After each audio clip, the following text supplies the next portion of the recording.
আগত অত্যাচারিত নিপীড়িত হিন্দু ভাই বোনদের জন্য এই আইন। যারা ধর্ম রক্ষার কারণে এসছেন, মান রক্ষার কারণে এসছেন, সম্মান রক্ষার কারণে এসছেন, সম্পদ রক্ষার কারণে এসছেন, তাদের জন্য এই আইন। তারা এখানে এসে ভারতের নাগরিক হবেন।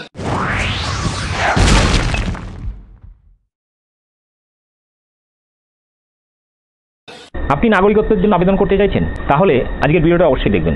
আপনি নাগরিকত্ব আবেদন করতে চাইছেন, অর্থাৎ আপনি নাগরিক নন। কেন জানেন? কারণ ভারতের সংবিধান অনুযায়ী 1948 সালের পরে আসা যত মানুষ আছেন, তারা যদি ভাবেন যে আমরা পূর্বপুরুষ এখানে রয়েছে, বা আমি পশ্চিমবাংলার উদাহরণ দিই, পশ্চিমবাংলায় যারা নিজেদেরকে ঘটি বলে বলেন নিজেদেরকে, যে তারা এখানকার, তারা ঘটি, বাংলাদেশ থেকে যারা এসেছেন তারা বাঙাল, আমি সেই ঘটিদেরকেই বলছি,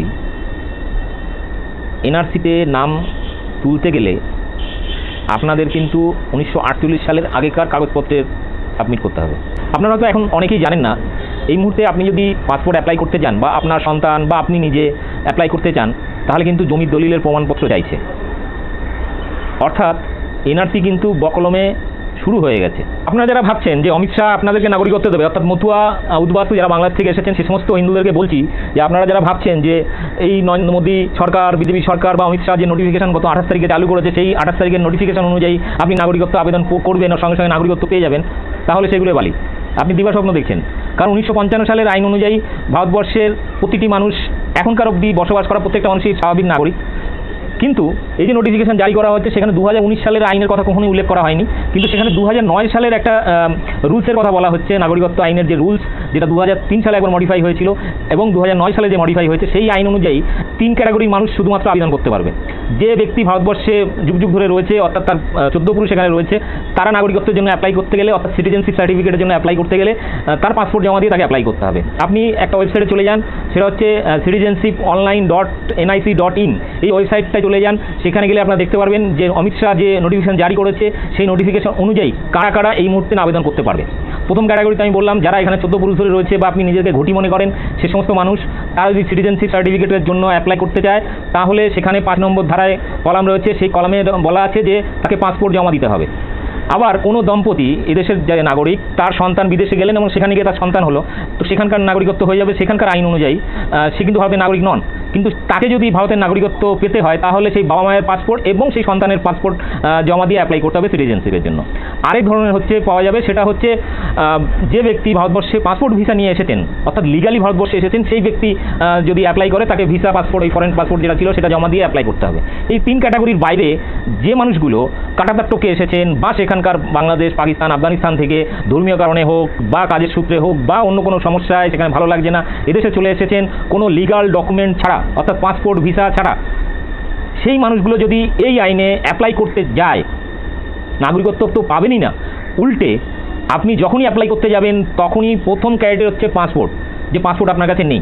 এক্ষেত্রে আরেকটা ইনফরমেশন দিই, 1971 সালের আগে সাধারণত মানুষ, এখন যেমন আমরা হসপিটাল, নার্সিংহোমে জন্মাচ্ছি, সার্টিফিকেট দিচ্ছে, তখন কিন্তু এরকম ছিল না। অধিকাংশ মানুষ বাড়িতে জন্মাতো এবং তাদের লিখিত কোনো সার্টিফিকেট, জন্ম সার্টিফিকেট ছিল না।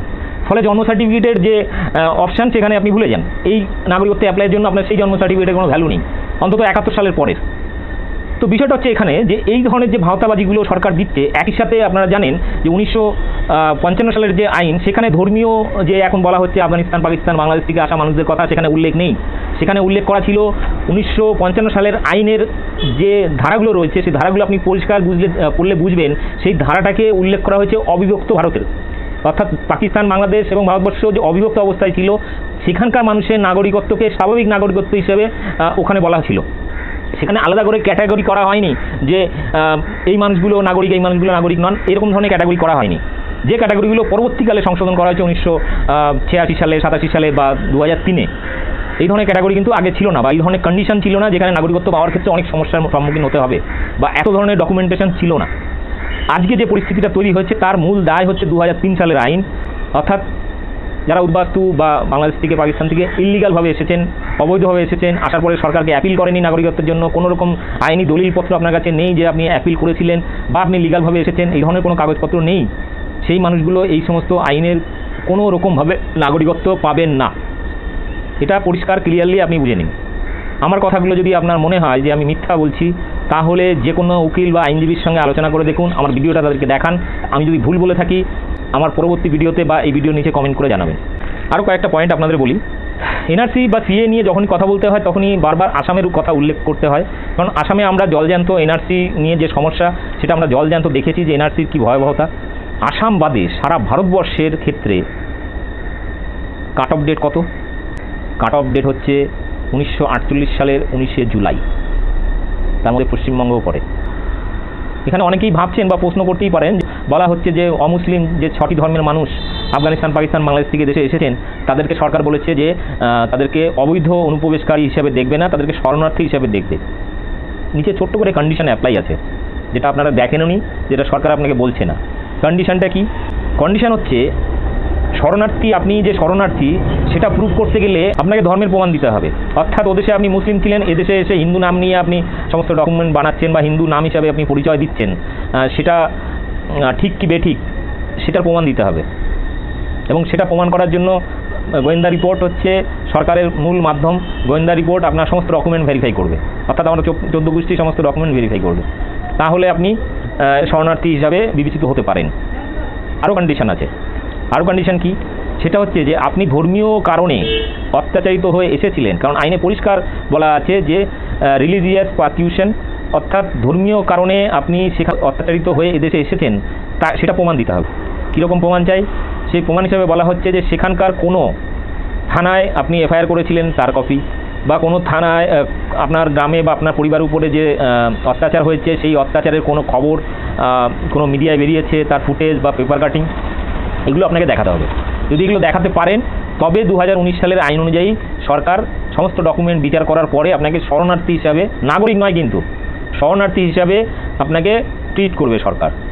তারপরে আপনি অ্যাপিল করবেন, তারপরে নাগরিকত্ব কি আসবে না আসবে তার কোনো আইনি এখনও পর্যন্ত রুলস নেই।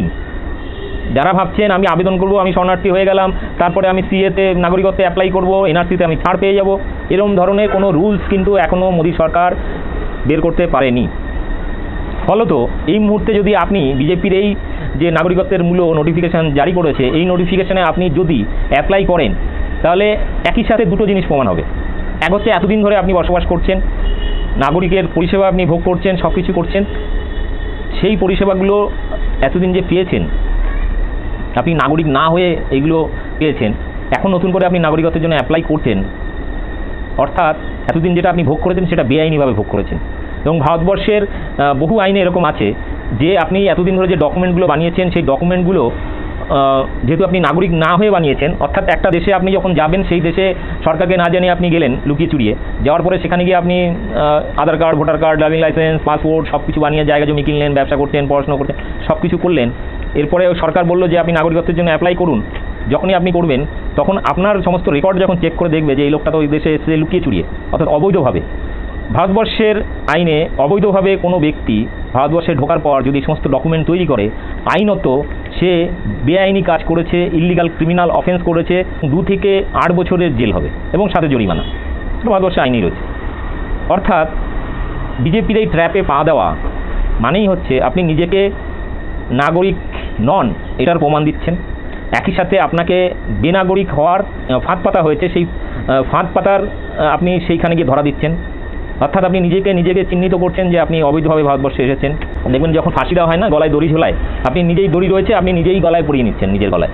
এটা হচ্ছে পরিস্থিতি, আপনি নিজেই সেটা করছেন।